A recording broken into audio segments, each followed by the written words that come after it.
We confirm our continuation in destroying enemy stronghold in completion of second phase of operation to resist the occupation and support the Gaza।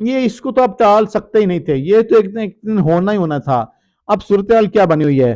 اب ایران کے کیا حملے ہیں، ادھر سے اسرائیل کے کیا معاملات ہیں۔ سب سے جو بڑی، جو بہت غیر معمولی، بہت انپریسیڈنٹڈ خبر آئی ہے، جو اس سے پہلے خبر نہیں آئی، کہ میری ٹائم ایجنسی جو ہے، یعنی جو سمندر کی سیکیورٹی کو دیکھ رہی ہے، میری ٹائم ایجنسی بنائی گئی ہے، اس میری ٹائم ایجنسی کی رپورٹ یہ سامنے آئی ہے۔ اس نے یہ کہا ہے کہ جہازوں کے سگنلز میں ڈسٹرپشن ہونا شروع ہو گئی ہے، جو بحری جہاز ہیں ان کے آپس میں جو ہے وہ کنیکشن نہیں ہو رہا۔ سب سے زیادہ جو فینومینا دیکھنے کو مل رہا ہے، یعنی یہ جو ایران کے ساتھ جو قطر والا سمندر ہے، اس کو پرشین گلف کہتے ہیں، وہاں پر وہ کہہ رہے ہیں کہ سب سے زیادہ ڈسٹرپشن یہاں پر ہو رہی ہے، سب سے زیادہ یہاں پہ ہنگامی صورتحال پیدا ہو گئی ہے، جہازوں کے آپس میں رابطے ختم نہیں ہو رہے۔ اور اب خبر ناظرین کرام یہ آئی ہے کہ ایران نے اپنا الیکٹرانک وارفیئر سسٹم ایکٹیو کر دیا ہے۔ اسی کی وجہ سے وہ کہہ رہے ہیں کہ پرشین گلف میں ڈسٹرپشن ہو رہی ہے، اور میری ٹائم ایجنسی نے کہا ہے کہ ہر جہاز اپنی حفاظت خود کرے۔ ہمیں نہیں پتا کہ کون سا جہاز کہاں ہے، وہاں پہ کہا ہو رہا ہے، کسی کو کیڈنیپ کر لیا جائے، کسی کو اٹیک ہو جائے، کسی کو سمندر برد کر دیا جائے، تو ہمیں نہیں پتا کیا ہو رہا ہے۔ تو اس نے کہا ہر جہاز اپنی حفاظت خود بنائے۔ تو یہ اس وقت کی حیران کن صورتحال ہے۔ آپ ہمیں بتائیے نا، ہم جو آپ کو بار بار رپورٹ کر رہے تھے، دنیا کی حکومتوں کے بیانات آپ کے سامنے رکھ رہے تھے، تو یہ الٹیمیٹلی گلوبل سیکیورٹی کا مسئلہ بن جائے گا۔ یہ جنگ جس طرح سے پھیل رہی ہے، یہ ساری دنیا کے امن کو تباہ کر دے گی۔ تو یہ مجھے بتائیے، یہ کوئی معمولی چیز ہے؟ مطلب بحری جہازوں کے آج کی جدید ترین دنیا میں، مطلب آپ جہاں پہ سوچیں یہ صورتحال بنی ہوئی ہے۔ پرشین گلف کیا ہے؟ ساری دنیا کا آئل یہاں سے گزر کے جا رہا ہے، ساری دنیا کا آئل یہاں سے جا رہا ہے، تو وہاں پر یہ صورتحال بنی ہوگی، تو اوورآل وہاں پر کیا ایٹماسفیئر ہوگا، کیا انوائرمنٹ ہوگا، کیا ہیجان کی کیفیت ہوگی۔ تو اس میں جو خطرناک ترین پہلو ہے وہ یہ ہے کہ یہاں پر ہی تو اسٹیٹ آف ہرمز ہے، جس کے بارے میں آپ کو بار بار بتا چکے ہیں کہ یہ اتنا اہم، یہ چھوٹی سی جگہ ہے گزرنے کی، کہ یہ اتنی بڑی چیز ہے کہ تیسری عالمی جنگ چھیڑ سکتا ہے۔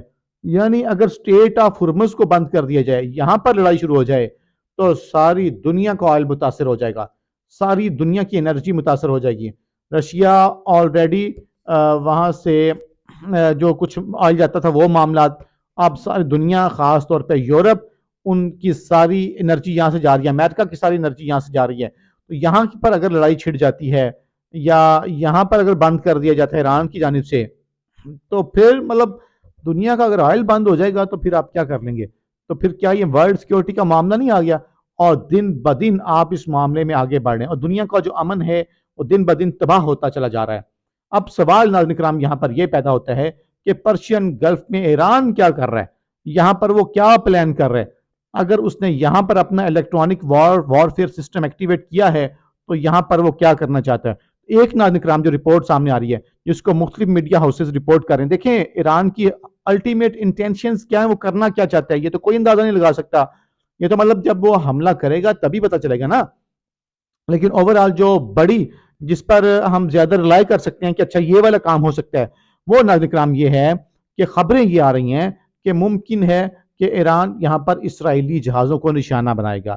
یعنی جو اسرائیلی بحری جہاز ہیں وہ یہاں پر آ رہے ہیں، مطلب وہ تو پرشین گلف میں آ رہے ہیں نا، جس سے بھی تیل لے رہے ہیں، جو بھی یہاں پہ امپورٹ ایکسپورٹ کر رہے ہیں، وہ تو یہاں پہ آ رہے ہیں پرشین گلف کے اندر۔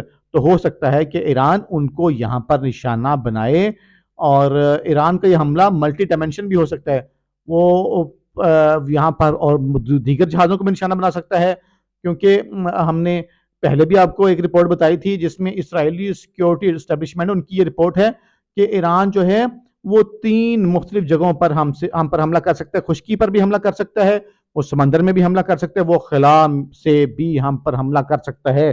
تو یہ حملہ بھی ملٹی ڈائمینشن ہو سکتا ہے، یعنی سمندر میں بھی حملہ کر دے گا، اور اسرائیل میں بھی کر دے گا، اور عراق اور شام سے بھی، شام میں بھی جو موساد کے ٹھکانے وہاں پر بھی حملہ کر دے۔ تو یہ تو حملہ بہت قریبی ہے، اور اب جو صورتحال ڈیولپ ہوئی ہے، ہم اندازہ لگا سکتے ہیں کہ آگے عالمی جنگ جو ہے وہ چھڑ چکی ہے۔ تو یہ اس وقت کی صورتحال ہے۔ اپنا خیال رکھیں، اللہ نگہبان۔